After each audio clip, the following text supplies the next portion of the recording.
managed to even stick to your game plan. You were under pressure from the off. That's right, from the word go, from the first round, Maidana was game, he kept on coming forward, throwing big bombs and everything, and he did catch me a few times in the early rounds, and in round 10 he caught me with a good shot and put his pressure on. But I think it was just all the hard work I did in training camp. We knew what to expect in this fight. I had to stay one step ahead of him and just stay composed and stay focused all the way through the fight, because there comes times where my heart wanted to stand there and fight with him and train with him, but I didn't want to make the mistakes. I just had to move, sort myself out and then go back into it. Freddie Roach said it was all about executing the perfect game plan, but you were caught early on in the first round, and was that the sort of beginning of, well, it's time to show a little bit of machismo tonight? Definitely, because, there come time where in the first round he caught me with a good shot. I remember him catching me with the left hook and the right hand, and he's very unorthodox. He can catch him with shots that, you don't see, and they come from a different angle. But I covered up well after that. I knew exactly what he was doing, how his speed was working, and I started boxing him behind the jab. This shot, oh, perfect. That's right. We were working on the body shot, but we don't really want to throw too many left hooks to the body, because he comes back with a big right hand. But that shot was a nice shot. Are you surprised he recovered? Definitely. I'm surprised he got up off that shot, because anyone else would have stayed down. Your speed was king. When he threw the body shots, it seemed a natural shot you didn't think about. But the one thing that frustrated him was your jab. You moved right, left to right, changing direction. The jab, the movement, he just couldn't cope with, and I think that's what won the fight. Maidana's a very flat-footed fighter, as we all know. He likes to plod and get you in a corner and throw his big bombs, but we didn't let him do that. Your legs never stopped, did they? I mean, the amount of miles you must have covered. I couldn't stop, when you got a big bomber right in front of you, I think you have to keep on moving. There comes time where you just have to stand there and take the shots, but I think with Maidana, I had to keep on moving. You were creating frustration for him, especially between these two rounds, at the point where he stood in the middle of the ring saying, come on, let's have it, to put in the pressure. He needed you to stand there. Times come where he said to me, stand there and, be a man and fight, but this is boxing or not. It's about hitting and moving and not getting hit. But you did get caught by that right hand a few times. That was a bogey shot all the way through the fight. With them right hands, it's very hard to judge them, because it's so, the loop round. You don't have to come in straight, have to come in round. He caught me a few times with them right hands, and, I took them well. But I'm sure, we can work on more defence. What made it a terrific spectacle was the seesaw element, the fact that, you didn't know round after round who was going to be on top and who was going to win. Look, you've got two young fighters, both hungry, who want to be the best. And we both, one of the best fighters in the division. And, in a fight like this, we both are at our peak. And it's going to be exciting, But every round was changing. He got better one round, I was getting better one round. Once we both got the second win, I think I just took over then. You know what stood out for me with you in this? There's many fighters I've got the tag as world champion, but don't actually believe they're the best in the world. Yeah. That performance showed everybody you actually believe, I'm the best, I deserve to come back. Because at times when it was a little rocky for you, you came back strong with a jab or something different. Definitely. And you showed brains instead of brawn. There come times where I was thinking, I can't just outpower this guy. I have to use my brains, I have to beat him with skill. Hit the angle, hit with the jab, hit an angle, hit the body shots in. And once I start using the brain and sticking to the game plan, you start coming on well. Is there something subconsciously as well that made you think, I want to prove I've got a chin? After everything that people have said about Bradis Prescott and the other times I've been down, but hang on a minute, this isn't quite right. Not really, I didn't want to go in there and get hit with stupid shots. I think I was just caught with the shots because, this is boxing. But he did catch me with some good shots, and end of the day, I proved that I got a good chin. Not proving that I got hit, but he caught me. That's boxing for you. This was the dramatic round, the 10th. How on earth did you get through these 3 minutes? We were both tired. My legs were tired from all the movement in the earlier rounds, and he caught me with a good first shot. I think anyone else would have gone down, but I think that just shows, I can take a shot towards the late rounds. And the thing with guys like Maidana, power is always there. You could be in the 12th round, the power's always going to be there. I think when you got hit in the 10th, you got the respect of almost everybody and any knockers out there, because you showed heart, gut, determination. You were shattered at the end of that round. That's right. I remember walking to the corner and thinking, man, my legs and my body's working differently.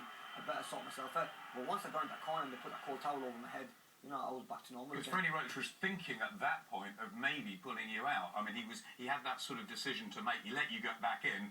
Luckily for you, he did. Well, no, Freddie knows I'm a warrior. Freddie knows I have some days in sparring as well where it's a war. And I think when I went to the corner, he said to me, "Are you fine?" And when I had a few words, when I gave him some words back, like, "Look, Freddie, I'm fine. Don't worry about me. I'm okay. I've got it all under control." He said, "Fine." Give him You some still water. had 6 minutes to get through. I noticed you looking up at the clock on the big TV screens. Yeah, you had to. You know, them 3 minutes towards the end, the championship round we call it, they get quite long.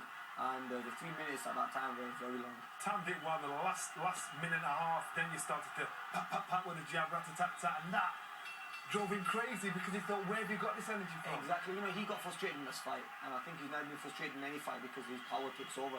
But in this fight, I took his shots, and I was frustrating him with the speed, and he just didn't know what to do. Watching it back, does it upset you at times? Does it excite you like it excites us? It excites me. You know, I was watching it, but I won't let my mum watch it because I think she'll give me a whack over the head. She'll, what the hell are you doing? I know I've got better boxing skills than what I had there. You know, I made a lot of mistakes in there. I stood there too long sometimes.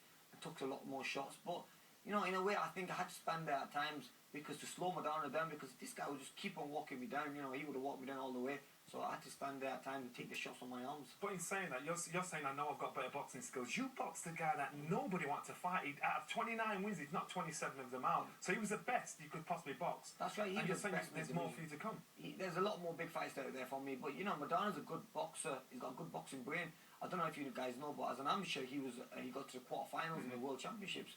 So he shows he's got a good amateur pedigree. He's got a good boxing brain. But, you know, was he made out of granite as well? And he's got power as well. And he can take a good shot. The guy with some clean shots. And there come times where I thought, you know, when I hit him with a good right hand, I thought, wow, this guy's standing up to everything and still coming back with shots. You know what it reminded me of? Times when he was chasing you around. It was like watching a Frankenstein movie, thinking, I know I'm slow, but I'm going to catch you eventually. And that's what he was crossing his feet over, and you were changing direction at the ropes, and that must have drove me insane. You know, I think if he fought me when he fought someone like Victor Ortiz, where his footwork wasn't the best, I think I would have pretty knocked him out.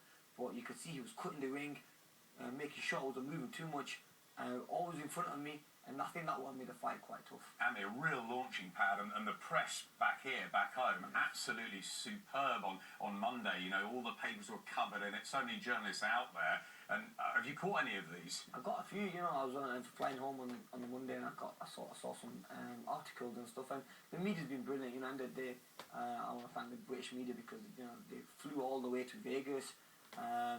And some of the pictures, they could have got some better pictures. But the headlines are good headlines for boxing. You know, after sort of Audley Harris's performance, we needed a good night. This is what boxing fans want to see. They want to see a fight. And they've always been saying, look, Amir goes into fights and wins easily. But this is a fight that, you know, which was up and down.